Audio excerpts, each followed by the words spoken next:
Bonjour, donc on va faire aujourd'hui une description anatomique de la fosse poplitée. Donc la fosse poplitée est une zone de passage vasculo-nerveux. Donc elle est située au niveau de la face dorsale du genou.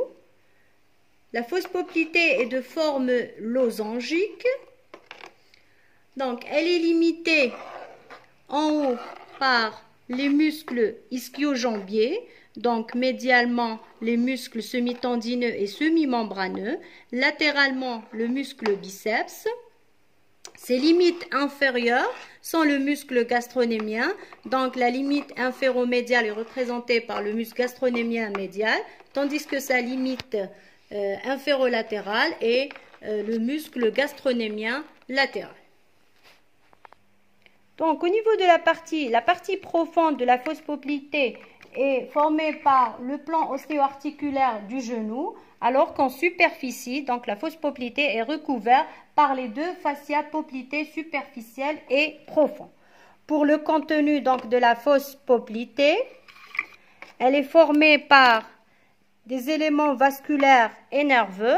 Donc, l'élément le plus postérieur de la fosse poplitée est la veine poplitée. Donc, la veine poplitée qui fait suite, ou bien qui est formée par la réunion des deux veines, la veine tibiale antérieure et la veine tibiale postérieure, donc qui se réunissent pour se jeter dans la veine poplitée qui elle-même va se jeter dans la veine fémorale.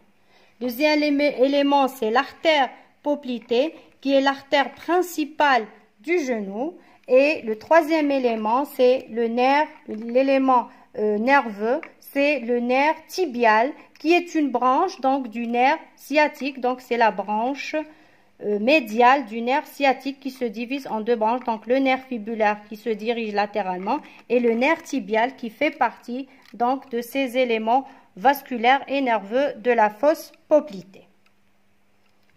Donc la veine fémorale reçoit au niveau de la fosse poplitée la petite veine saphène ou bien la saphène interne qui va donc perforer le fascia superficiel, dessine une crosse pour se jeter donc au niveau de la veine fémorale. Voilà, je vous remercie.